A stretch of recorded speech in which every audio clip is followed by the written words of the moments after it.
ஆம்பூர் பிரியாணி செய்ய போகிறோம்.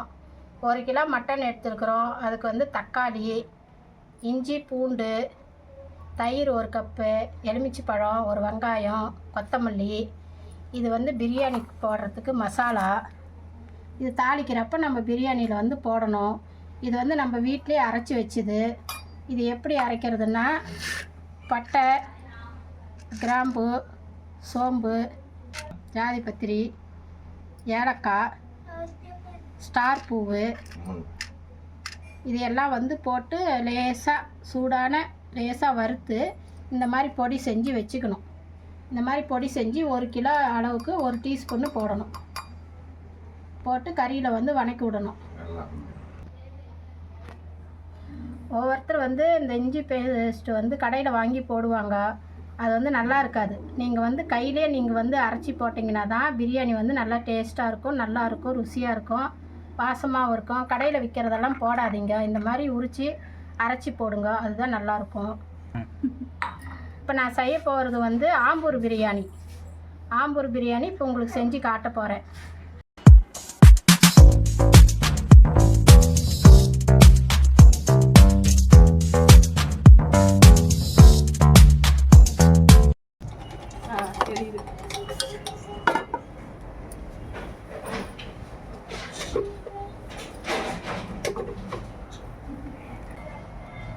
ஆயில் வந்து ஒரு 150 மில்லி.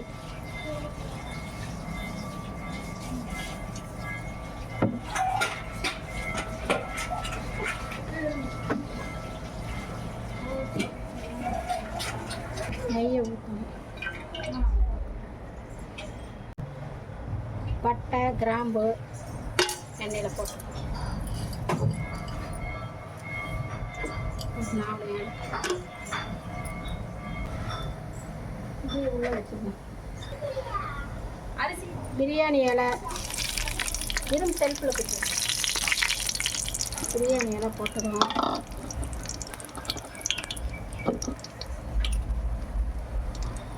பச்சை மிளகாய், வெங்காயம், எடுக்கணும்.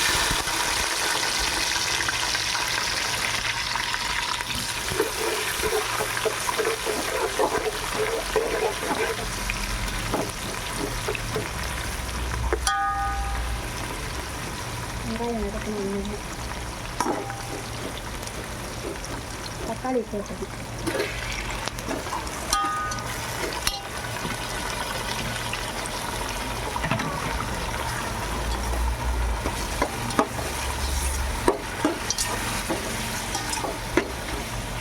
தக்காளி நல்லா வணக்கணும். ஆட்டுக்கறி தனியாக போட்டு வேக வச்சா வேகாது. குக்கரில் ஒரு 2 விசில் விட்டுட்டு அதுக்கப்புறம் எடுத்து நீங்கள் ஆயிலில் போட்டு எல்லாம் வணக்கி தக்காளி பழம் நல்லா வணங்கிட்ட பின்னாடி இஞ்சி பூண்டு பேஸ்ட்டை இதில் போடணும். நான் 1 கிலோ மட்டன் எடுத்துருக்கேன். 3/4 கிலோ அரிசிக்கு இஞ்சி பூண்டு பேஸ்ட்டு இது.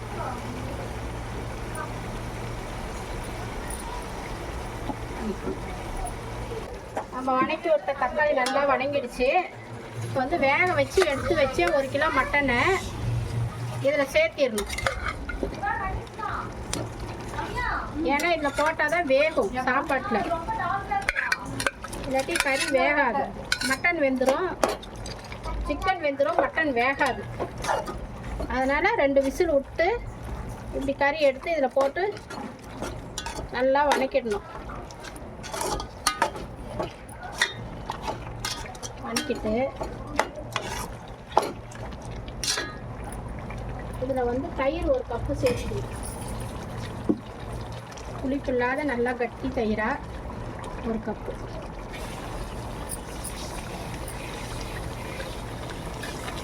அப்புறம் எலுமிச்சை பழம் ஒரு 1/2 எலுமிச்சை பழம் புளிஞ்சிக்கணும். கொட்டையை எடுத்துட்டு புளியணும், இல்லாட்டி கசப்பாக இருக்கும்.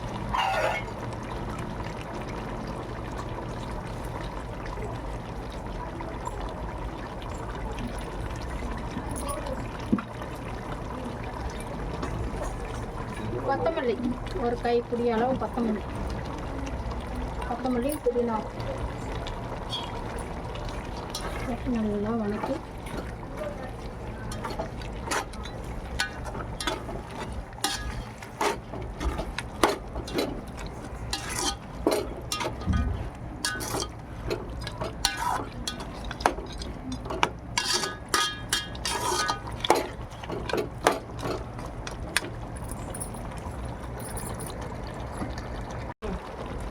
இதில் வந்து வெறும் மிளகாய் பொடி, வரம் மிளகாய் தூள் காரத்துக்கு தகுந்த மாதிரி போட்டுக்குங்க. நான் 4 டீஸ்பூன் போடுறேன்.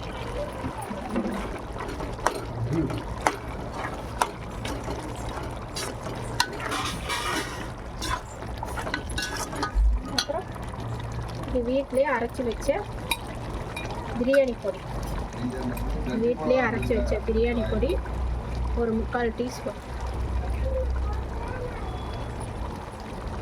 ஒரு 3/4 டீஸ்பூன் போட்டு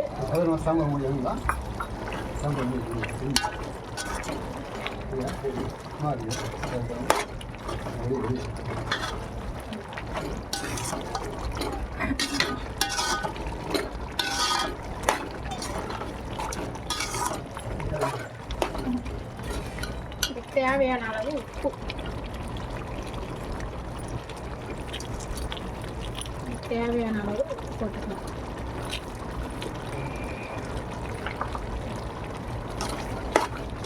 நல்லா ஒரு 2 நிமிஷம் வதக்கி விட்டுட்டு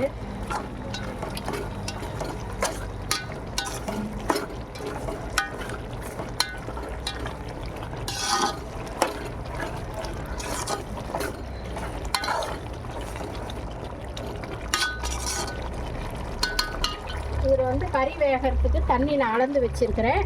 அந்த தண்ணியை இது பிரியாணிக்கு ஊற்றிக்கலாம்.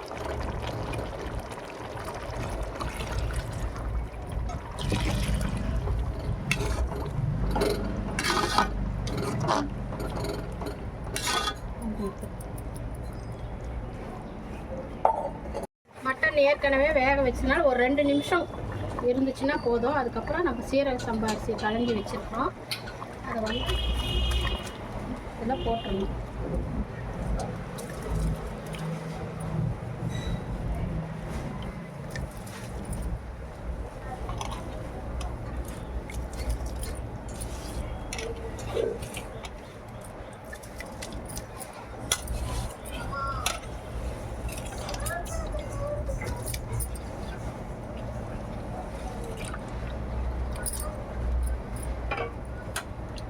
போட்டு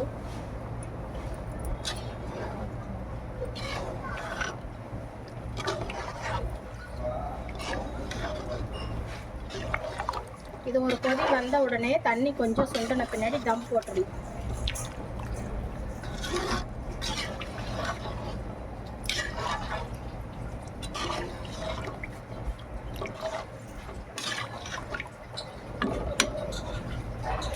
இப்போ வந்து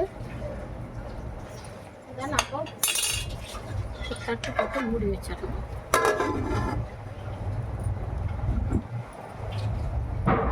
நிமிஷம் கொஞ்சம் வெந்த பின்னாடி இப்படி தண்ணி ஊற்றி பராத்தில் சுடு தண்ணி ஊற்றி தம் போட்டு ஒரு 20 நிமிஷம் கழித்து எடுத்து பார்க்கணும். பிரியாணி ரெடி ஆகிடும்.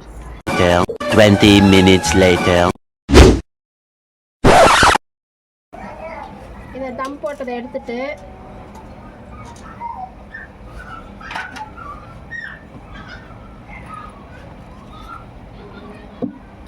கொத்தமல்லி தலை மேலே அப்படியே தூணும். Wow, colorful.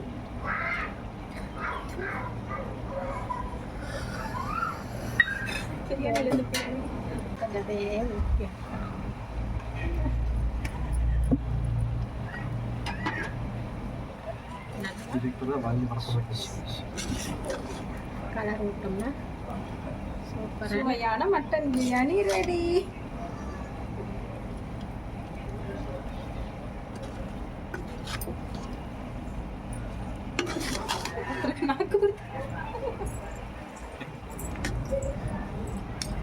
பாருங்க எப்படி உதிரி உதிரி உதிரியாக வருது பாருங்க. இந்த பக்குவத்தில் பதமாக செய்யணும். போடுறதெல்லாம் கரெக்டாக போட்டிங்கன்னா இந்த மாதிரி பிரியாணி, ஆம்பூர் பிரியாணி ரெடி ஆகிடும். Special Ambur mutton biryani ready ஆகிவிட்டது. சுவையாக இருக்கும். டேஸ்ட் பண்ணி சாப்பிட்டு எப்படி இருக்குதுன்னு சொல்லுங்கள். எனக்கு ஒரு லைக் போடுங்க, சப்ஸ்கிரைப் பண்ணுங்கள், ஷேர் பண்ணுங்கள், மறக்காமல் பெல் பட்டனை போடுங்க.